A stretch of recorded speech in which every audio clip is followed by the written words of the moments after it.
able to do. So we're funding the college system, the university system. We have $150 million for faculty recruitment and retention at our state colleges and universities. So, I have everyone's been complaining for years about college professors and being trying to indoctrinate and all this other stuff. And for our sake, for Florida, that's not what we want with your tax dollars. I mean, we want academic rigor. We want the pursuit of truth. So we created a review process for tenured professors. They undergo review every 5 years and can be let go for poor performance. So that's how we have it in Florida now.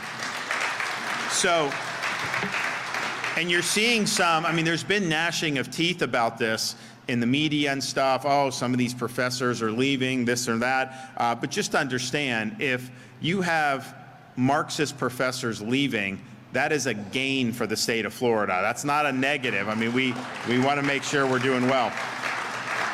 But we also understand that we do want high quality folks, and we want to be able to compete for folks that really believe in the academic process and doing it the way higher education was originally envisioned. So we have $150 million set aside to recruit new faculty and to retain good faculty at our colleges and universities. And I think that's really, really important. And so nobody is really, everyone complains about the rot in higher education. You see it when the Hamas attacked Israel. You have these protests. I know, look, I joke around, this is true, especially, as a Republican. I'm one of the few people in this country that got through both Harvard and Yale and came out more conservative than when I went in. That's not easy to do. But even thinking back in my days, it was definitely very left.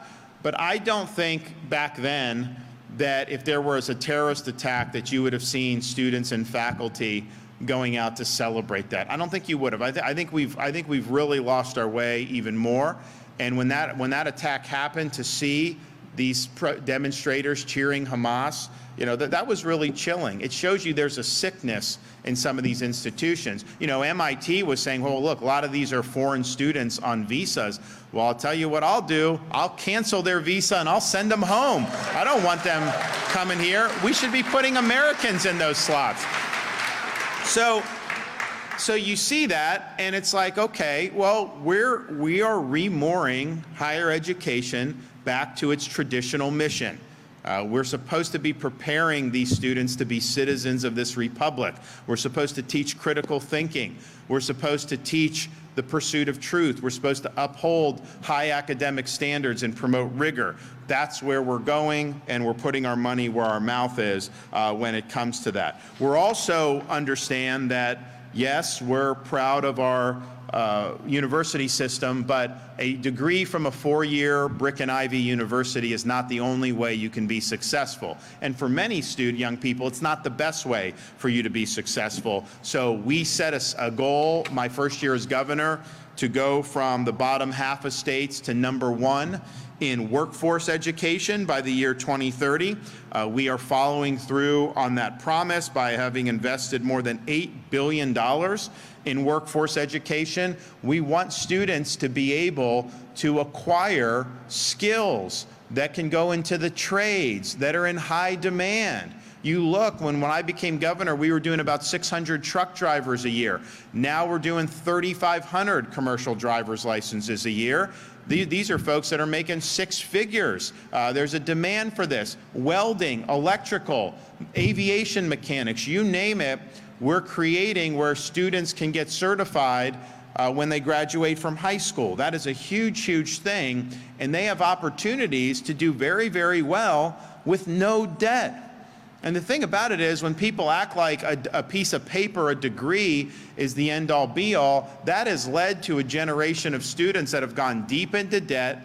They end up in degrees with some of these peripheral subjects like zombie studies, and then they end up in jobs they could have out of high school anyways, while having all this debt burden.